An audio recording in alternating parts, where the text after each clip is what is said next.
Starting basically in 2023, they kept President Biden away from White House staffers, cabinet secretaries, Democratic lawmakers, top donors, as much as possible because they were afraid of how he would present to them. Jake, the time is tight and you've written a whole book. So, I mean, can I get to the core of original sin? Can you give me some clear examples of President Biden's acuity being impaired and covered up? Can you just give me some at the start of the interview which explain the core of what you want the world to know? Well, I mean, Alex Thompson, my co-author, and I spent most of November, December, January interviewing more than 200 people, mostly Democratic insiders who loved and supported Joe Biden, all these interviews after the election. And the scenes that they told us about, things that were going on behind the scenes, away from the cameras, were shocking. President Biden unable to come up with the names of top aides in the middle of the day. President Biden losing his train of thought in a way that disturbed people there. We know now that one of the reasons why George Clooney ultimately called for Biden to drop out of the race is because at a fundraiser in June 2024, Biden didn't seem to recognize George Clooney, whom he'd known for more than 15 years and who's one of the most recognizable men in the world. And beyond that, we talked to senators who talked about conversations and moments they had with President Biden that made them wonder how much he really understood everything that was going on in terms of national security, in terms of immigration policy. So there are any number of examples. And did they put tape on the floor so he knew where he was? Yeah, I actually don't think that knowing where your mark is or knowing how to get to a place that you're supposed to stand is necessarily the biggest scandal in the world. But absolutely, they took steps to make sure that he seemed as unaddled as they could. It started off innocently enough, I think. He was more comfortable using teleprompters. He was more comfortable using note cards. But those aides became crutches, and soon just a desire to present the president in the best possible light meant also that they were refusing to have him do events early in the morning or late at night because not just he wasn't going to be in the best light, but because he was going to be seen as he was seen at the debate on June 27th, 2024. Which we'll get to in a moment. But just so viewers know, I can read now to talk to you from an autoprompt, and you're saying that this autoprompt was used to replace cognitive function. In many ways, yeah. It's not odd for, look, I'm a news host, a news anchor, and I read from a teleprompter. You do so as well. It's not unusual to do that, but the question is, are you capable of going off that teleprompter, as I am right now, as you are right now? And of course, if you are not, then there are acuity issues perhaps at play. What started off with wanting to present President Biden to the world in public events at the White House, reading from a teleprompter, not unusual at all. President Trump does that, President Obama did that, etc. What started off that way ended up with him using a teleprompter to make remarks before a room of 40 or 50 donors for 10 or 15 minutes at a small private fundraiser, which people in the room thought was strange. There are innocent enough explanations for using a teleprompter, of course, but when you are so reliant on it that you cannot speak in the middle of the day to 40 or 50 people behind closed doors, there's something else is afoot. And just as there was tape on the floor, could I say that's a metaphor? Was there a rope around Joe? Did Jill, the First Lady, and his closest entourage protect the world from Joe's decline?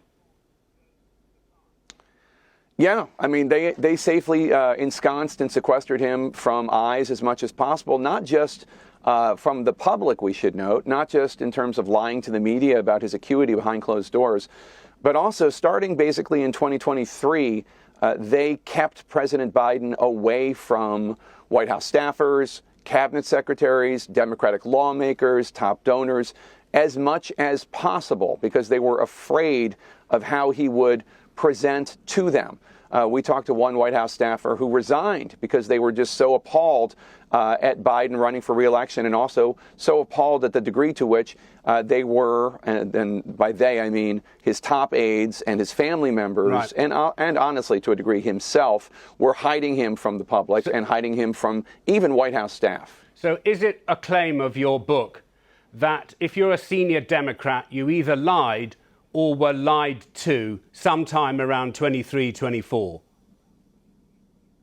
Or a combination of the two. Yeah. I mean, look, I think people saw things behind closed doors and wondered what it was, but maybe they were just limited to that one incident, and they just cropped it up to, well, you know, he's 81 years old and this happens. But the fact is, what happened the night of the debate was not an anomaly. It was not a cold. It was not being overprepared or underprepared.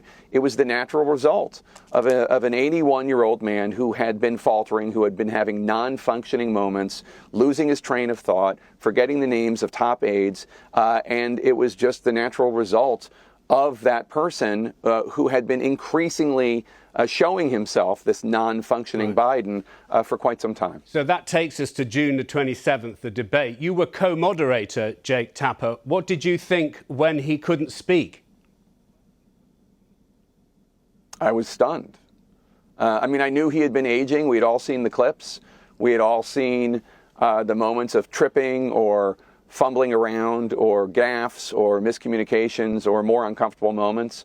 But this was something else. This was something beyond what the White House would say was, oh, he's just 81, what do you expect?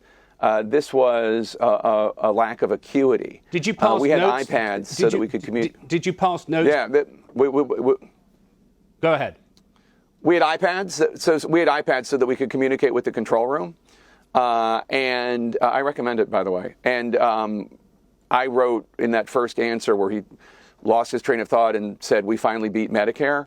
I wrote, holy smokes. I kept it clean because I didn't know who was in the control room, but I was just stunned. This is the worst performance in a presidential debate in American history. Right. Dana Bash, my co-moderator, wrote a note to me saying he just lost the election. He just lost the election. I mean, I think everyone around the world watched that, but this takes us to a question about you on the timeline. You're a journalist of great standing. Many fans of our programme are fans of yours. And if I just put you in this timeline, Jake Tapper, what did you know and when did you know it? You interviewed the president, who had previously thought a dead representative was alive. You had a sit down with him. You did not put that to President Biden. Do you hold your hands up? Your performance is not 100% either? Oh, no, of course not. Of course, there are very few people in the legacy media here in the United States who I think knew that it was as bad as it was. Well, and no, certainly but you what knew, I learned you while knew it was researching bad, Jake. You're telling us, yes, I knew it was bad, and you were an insider. Did you share as much with your viewers as you were thinking? Did you go home at night thinking, this is the guy with the nuclear codes, and I'm not at all sure he knows what his name is? Well, I didn't think that in 2022 when I interviewed President Biden. He seemed old, but he didn't seem addled at the time. So I am absolutely owning that there should have been more inquiry, there should have been more investigation, there should have been more skepticism. And though I did ask Biden in that interview about the fact that the American people thought he was too old, and even though he would say in response, watch me, I would said, well, they are watching you and they still think you're too old. And though I did interview him in September 2020 and say, will you pledge to be transparent about all of your health records the moment it happened? Yeah. Of course, I look back and I think, I wish I had covered this more. But there's nothing that I saw or heard about that I didn't report in real time to the American people. I was lied to as well. Look, cabinet secretaries are telling us that now they're telling us that by the end of the presidency, they didn't think Joe Biden could be relied upon for that proverbial 2 a.m. phone call with a national security emergency. Yeah. They didn't tell us that while he was president. They told us that after the presidency was over. And this is an important point. Okay. Okay, go ahead. Go ahead. Well, just to say that the timeline looks like this, doesn't it? June the 27th, the debate, which you co-moderated. He withdraws on July the 21st. Then Kamala Harris is anointed in a coronation on August the 2nd. Could you have told the world all of this then, Jake Tapper? Not sell a book to us now, couldn't you have come storming out in Chicago saying the president had acuity problems, it's all a scam, this Democratic convention is going ahead in the worst circumstances? Well, I said the very first time I was on TV after the debate, look, I was as shocked as probably you were and your viewers were. I did not expect that from the president on June 27th during the debate.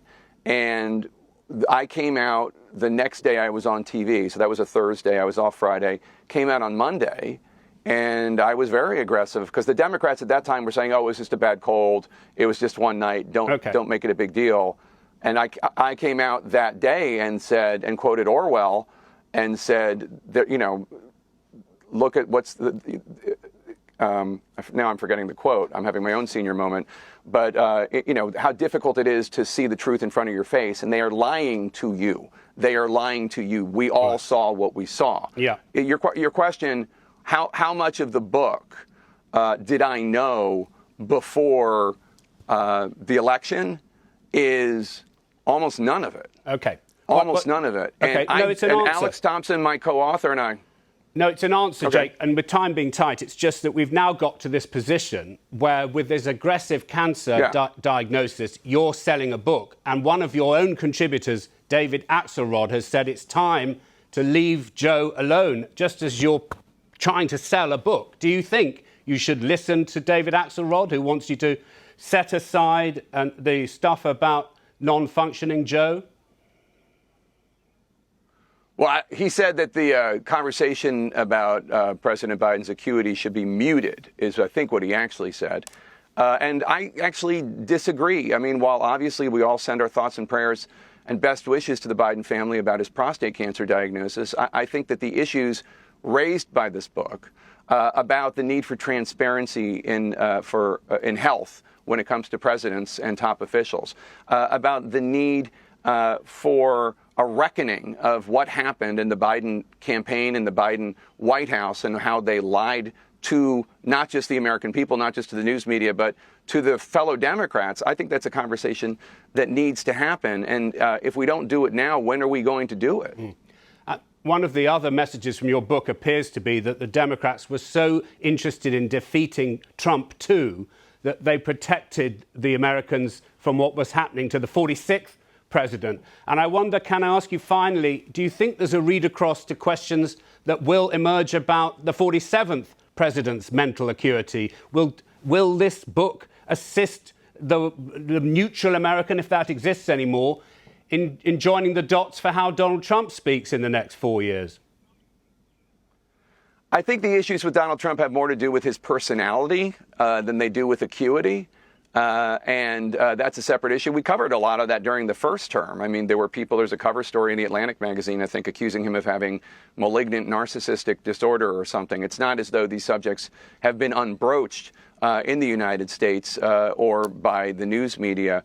You raise an important point, which is one of the reasons why Biden and his aides justified this was because they thought only Biden could beat Trump, and Trump posed an existential threat to this country. So if you think that, you can justify almost anything. But to your point, this book goes beyond Joe Biden. There is a call in this country, in the United States, there is a need for legislation to mandate that American presidents provide all of their health information under threat of perjury, because we can't be lied to about this sort of thing. We can't have a group of unelected aides running the country if there's a 2 a.m. phone call. It needs to be the person that's elected. So this goes beyond Joe Biden. It should be relevant to Donald Trump and whoever comes after Donald Trump. I agree with that 100%. How very kind. Thank you for speaking to us now, Jake Tapper. Thank you.